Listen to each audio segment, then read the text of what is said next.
Hello everyone, my name is Loco and welcome to some more StarCraft 2. Today I'm gonna be doing a game analysis of a game that I played yesterday against Yui. He's a very popular, I believe, Taiwanese live streamer, although don't quote me on that. But in this video, I want to be discussing the one base aggressive push that I've been practicing for like the last 50 games or so. A couple days ago, I uploaded a video. I will leave that as the very first link right below in the description because I would recommend checking that one out first so you have an idea of what is going on. But basically the idea of the build is to go for 6 Ravagers early on, 6 to 8 Ravagers early on, and then to actually switch back into full-on droning. And that is something that Zerg has never really been able to do. I mean, oftentimes you would be able to maybe go for 6 Roaches or so early on, but since, you know, you have a high ground, for example, you get a high ground right here, and Roach's range is kind of low, you can't really get anything done with them.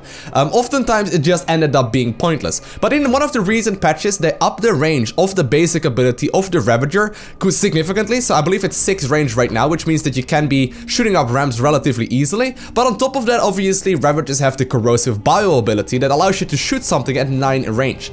Now, with the Python overcharge and Zerg vs Protoss being 7 range, you can actually be very, very useful, and you can do a ton of damage. So, what this build is all about, I'm gonna really quickly give you an introduction on it. You go for a hatch, then you go for a spawning pool, then you go for a gas geyser. Instead of getting Zergling speed, you get a Roach War and then a second gas. You save up minerals and gas for a little while, and then you pump out 6 to 8 Ravagers and go from there. And then afterwards, you go straight back into droning.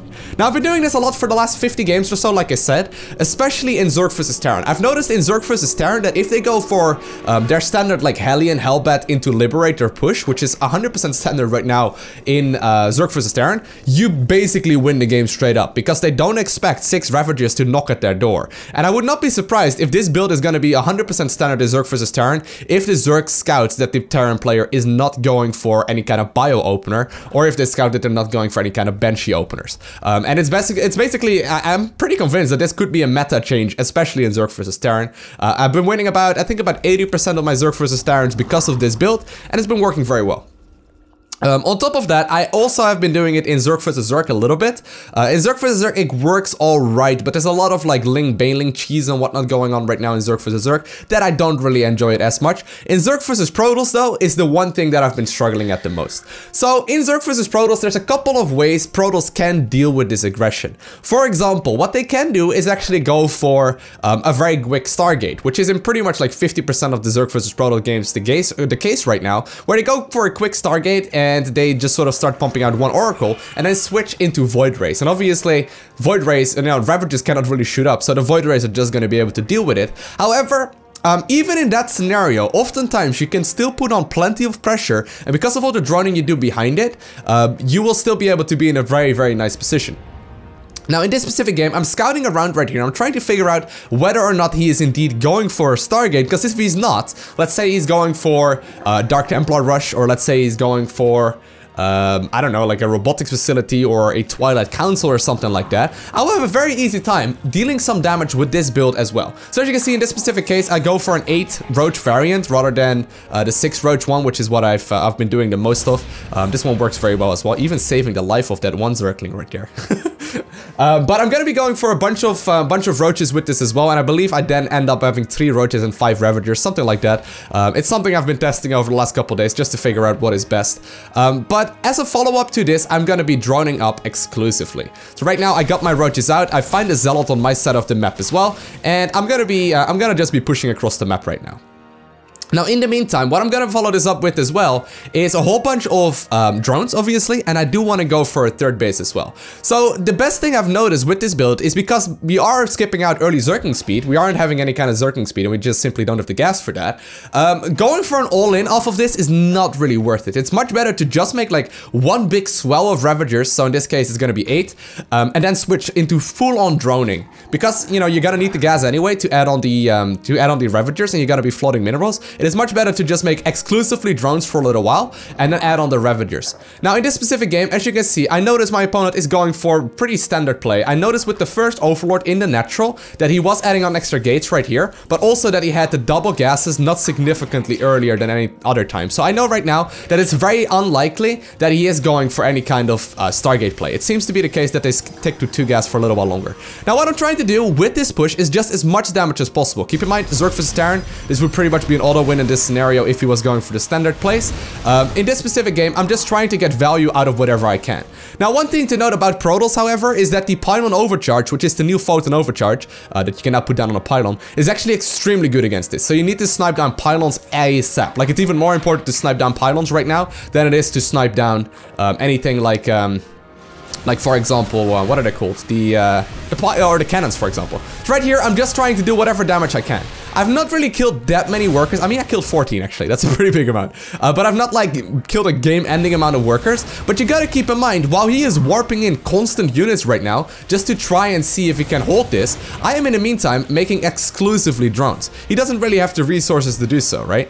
So I'm just trying to make as many workers as I possibly can, killing the cyber core, and getting that third base up and going, tacking up to a lair, going for the upgrades, and all that sort of stuff. And I'm just trying to get value out of the army that I got. So keep in mind, I am not by all means, or by any means, committing into this as an all-in. I'm just trying to do whatever damage I can and get that third base up and going. And that's the real strength of this. So right now, it is 56 Harvesters versus 29. And even if my opponent would have gone for Stargate openers, I tend to still be getting a very, very nice economy lead early on, just because, you know, I know for a fact that he doesn't really have very much to deal with it. Protoss players and, like, Terran players alike are playing extremely greedy, and they're very used to them sitting back for the most part of the game. And they're very not used to Zerg being aggressive. I mean, like I said, in Heart of the Swarm, the worst you would get is, like, a couple roaches at your front door, and you would just do photon overcharge or, like, you know, put down a pylon or a bunker, and then you'd be like, LOL, that was fun, right? But in general, this seems to work out very well. Now, one thing to note, by the way, Zerg versus Terran, is that if they go for siege tank drops, they all of a sudden can just instantly win, but it's relatively uncommon right now.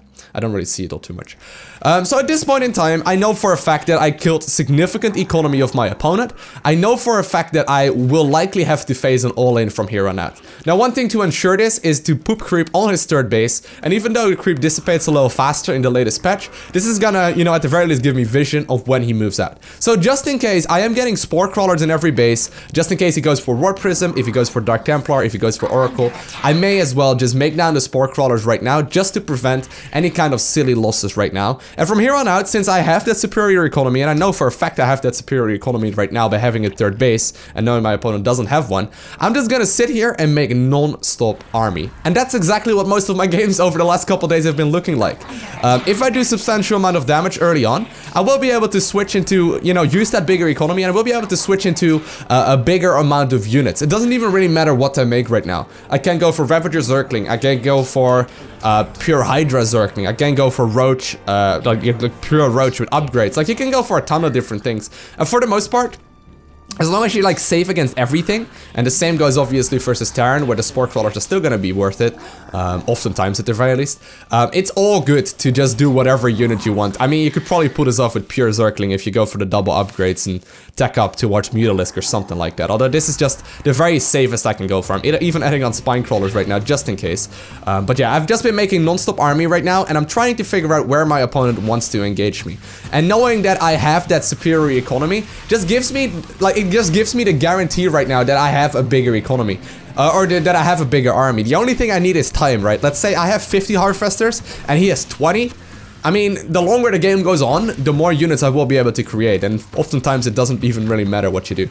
So, long story short, you basically try and do damage early on with the, there's a Dark Templar, by the way. But you try and do early game damage with the, Ravagers, and especially in Zerg vs Terran, that works great.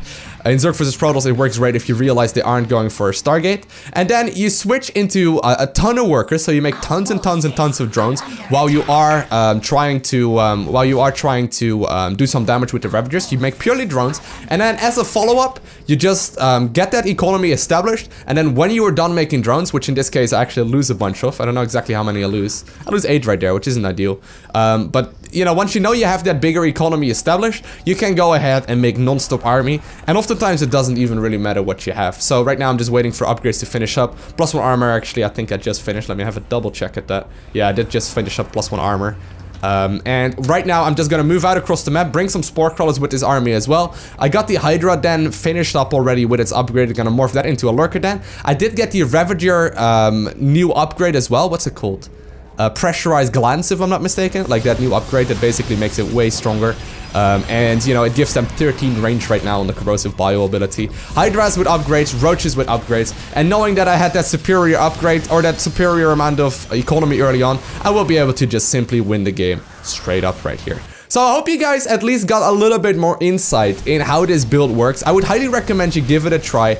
You should really check out the other video though if you're like completely interested in the build order, because I actually discussed it a lot more. I just talked strategy in this one.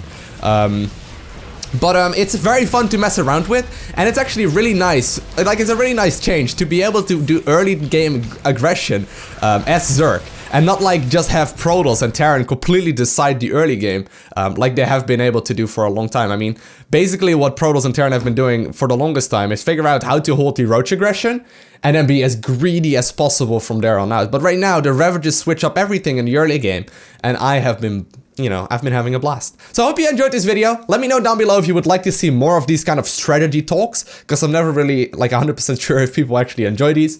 But I want to thank you guys all for watching. Have an amazing day. Do not forget to smile, okay? And I'll see you in the next one.